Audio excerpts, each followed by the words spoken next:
people were talking about the fact that she went to rent a movie, that she was in the hot body contest, that she was out doing things when we now know that the child had deceased.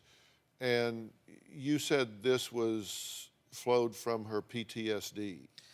I think this, and I don't know what you call it, but I noticed that Casey had the unique ability to hide her pain like no one I had ever seen.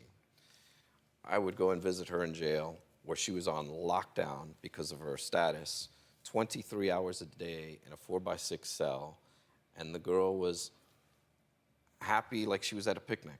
That, again, from what I was being told by the mental health professionals, compartmentalization is another symptom of someone who's been abused. You hide it. You don't face your pain. You hide it and pretend it doesn't exist. And if that's something she's doing all her life, I can see, and it makes logical sense that if a tragedy happens, that the person can hide that too. I have never seen such loose and broad application of psychological disorders. I mean, you talk about PTSD with regard to her behaviors right after the death. Did they really tell you that this was a sign of PTSD?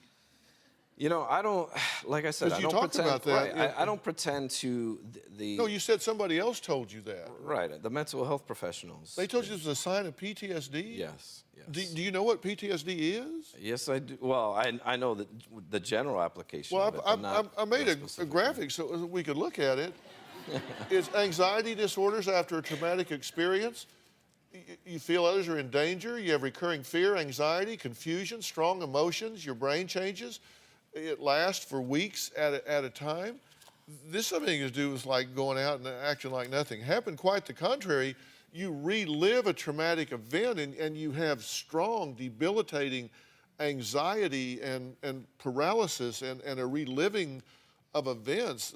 But let me tell you, let me put it to you this way. You're different than I am. I'm different than you are. Every single person is different. One of the problems I've always had with a lot of mental health professionals is you try and cookie cut every single person into behaving a specific way.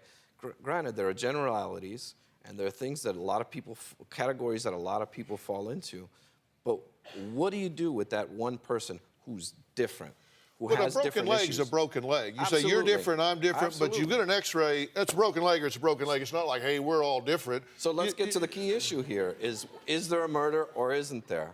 And I can tell you, based on the fact, and this isn't just me saying it, I didn't go off and pay a jury off with a suitcase of money.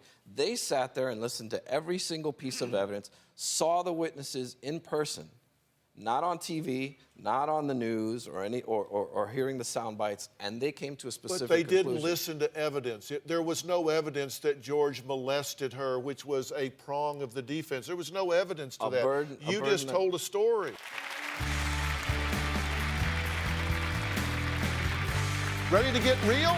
Subscribe to the Dr. Phil Show YouTube channel for exclusive videos you won't see anywhere else.